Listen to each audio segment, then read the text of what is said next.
be much better than Tommy quitting his job. The worker made a detailed diary note explaining that the withholding would be revised to current support plus $100.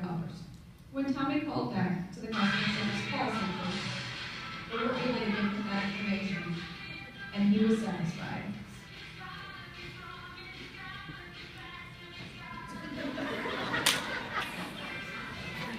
And things went well for a while. Sue was ecstatic with her first payment when it showed up on her SMI1 card. She went straight to the gas station and filled her card, using her SMI1 card just like a credit card. Then she went to Walmart and bought groceries. She checked the balance afterward on her computer at home.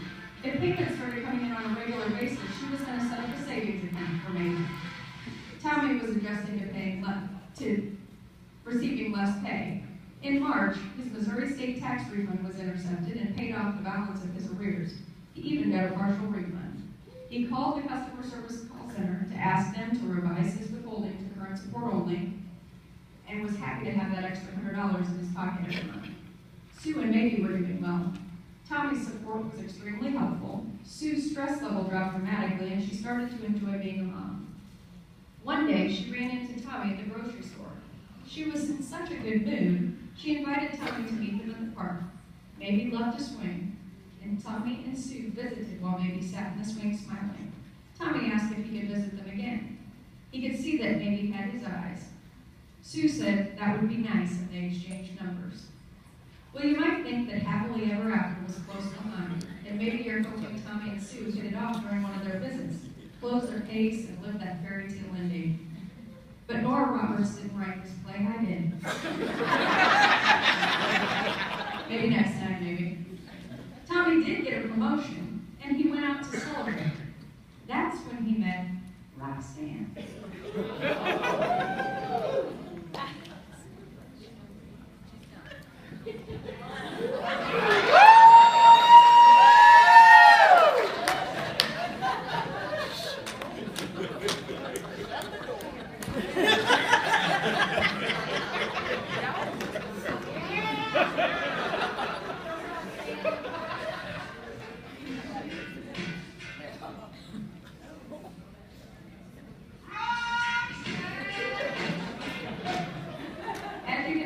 Roxanne was fun, but she was not a very good influence. Tommy started showing up late for work. You can't allow a manager to show up whenever he feels like it, so after sufficient warning, he was let go. He applied for unemployment compensation benefits, or UCBs, and spent most of his days with Roxanne, and quit visiting little Maybe. An income withholding order automatically generated on Tommy's UCBs for current plus 50%. Now remember, while Tommy was working, Sue was more relaxed. She excelled at work and was offered a promotion if she was willing to move to Texas. She hadn't heard from Tommy for a few weeks. She tried calling him and texting him and emailing him, and she got no response. So when payment stopped, Sue felt she didn't have any other choice but to accept the promotion in Texas. She decided to move to Texas. She closed her case against Tommy, but because she was fed up with trying to rely on him. She left little Maybe with her mom, Elvira. She wanted to spend a couple of months in Texas before she decided if this would be her permanent location. So Sue was in Texas, Elvira and Maybe stayed in an apartment in Missouri, Tommy was unemployed. Sue was still getting settled in Texas. She was making better money, but expenses were higher. Rent was higher, food cost more, transportation to and from work was added. She wasn't able to send much money back to her mom to help with Maybe. Elvira didn't have any income other than disability. She was having difficulty making ends meet on her fixed income. Tommy's payments were small. So Elvira went to her local resource center and met her old friend Ada. Ada helped Elvira apply for TANF benefits for Maybe. Do we care? Of course we do.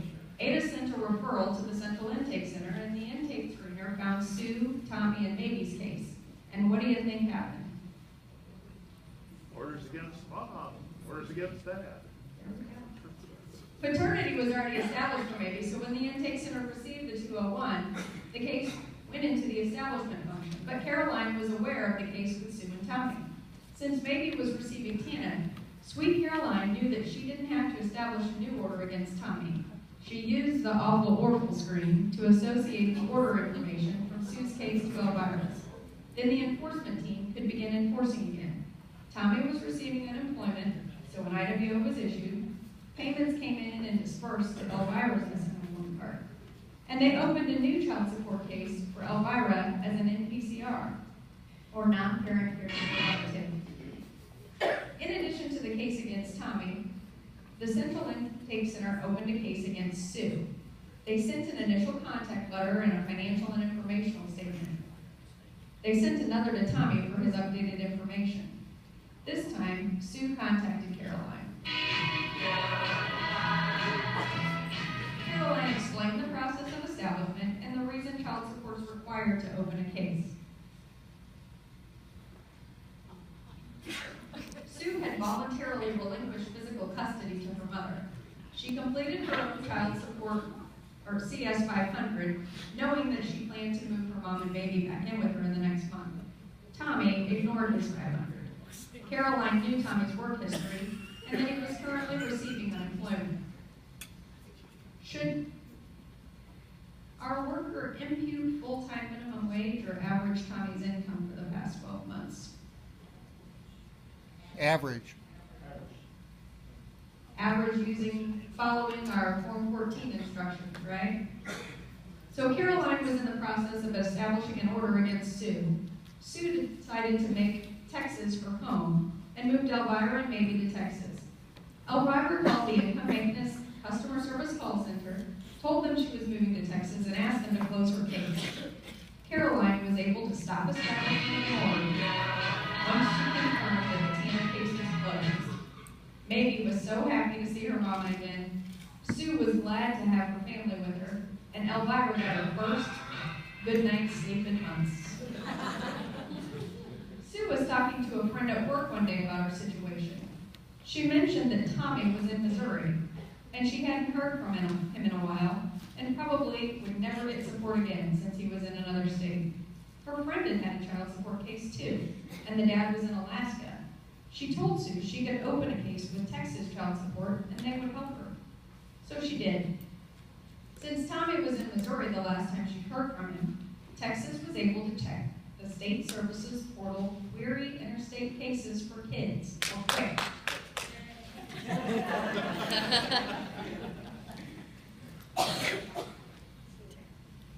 A quick locate request was sent to Missouri and found that Tommy had a current address there. They sent a SESNET request to open an enforcement case against Tommy to the Central Registry, whose office FIPS is 29-05132. The SESNET transmittal, was that enough to open a case? Now we need a paper referral, don't we? And what's our form number? The 1022. When the intake center received the transmittal, how many days did they have to open a case? 10. 10 days within the receipt of the 4D intergovernmental referral. The intake center staff would acknowledge the receipt of the case, open the case in max. They carefully screened all the members on the transmittal and found a suspended case that was created by the SESNET transmittal. And all they had to do was add the INTRD and the poker screen.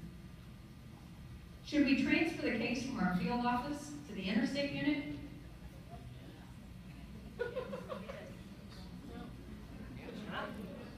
Absolutely.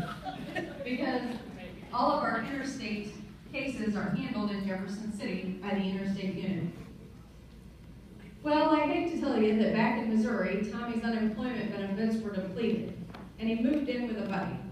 In the past few months, he'd lost his job, his baby girl, and was sleeping on a friend's futon. Have you ever slept on a futon? There's never enough food in the town. It was at about this time Tommy realized his baby girl was gone, and it was mostly his fault. He dumped Roxanne, who coincidentally moved to Texas.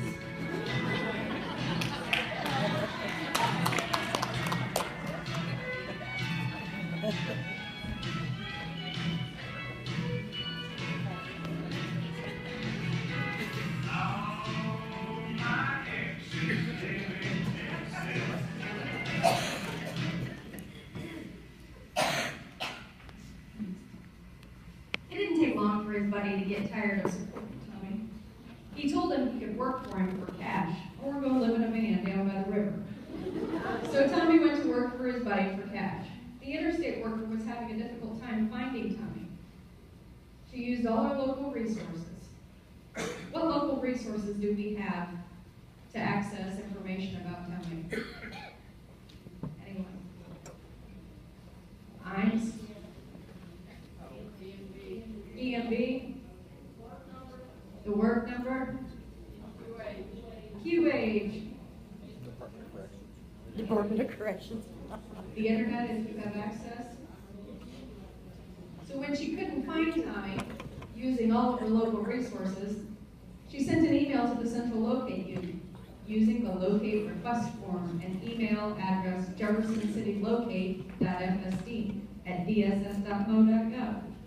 CLU has access to some location tools that field staff don't have, such as mules and credit bureau information, and a couple of them have some of the social media websites, such as Facebook. And CLU was able to find Tommy on Facebook, which didn't provide a good address for Tommy, but he had liked a particular local bar, and there were several pictures of Tommy sitting at the bar with his friends. CLU provided this information to the worker, who was able to use the last known address in Matter and send a notice of intent to Sheriff Joe.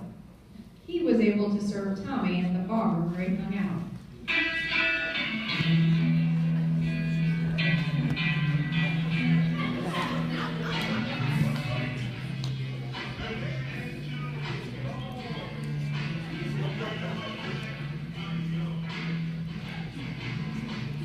Well, it wasn't a gun, but it was a notice of intent to suspend his driver's license and his hunting and fishing license. Tommy didn't currently have a car, but he still didn't want to lose his driver's license. More important, he didn't want to lose his hunting and fishing license. Tommy?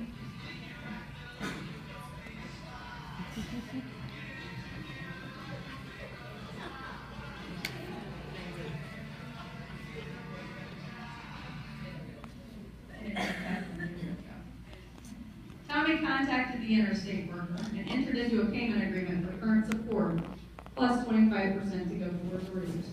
The worker agreed to this amount because Tommy felt he could make his payment consistently. Sue was ecstatic when she got her first payment. She sent Tommy a text message to thank him and a picture of Baby. When Tommy saw Baby's picture, he smiled for the first time in months.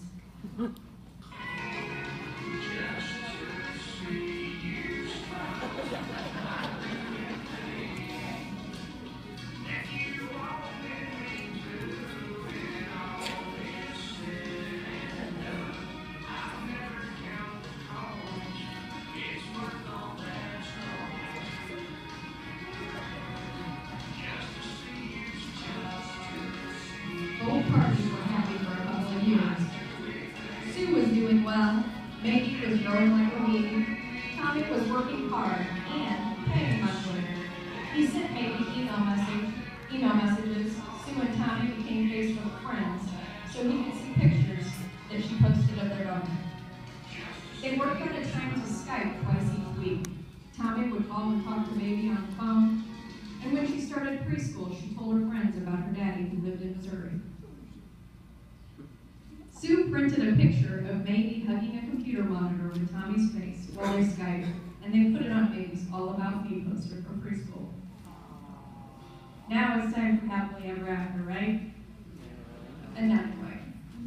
The following spring, Sue found out that her branch office in Texas was closing. She could transfer back to Missouri, but they couldn't promise her the same position or salary. Sue never felt like Texas was her home.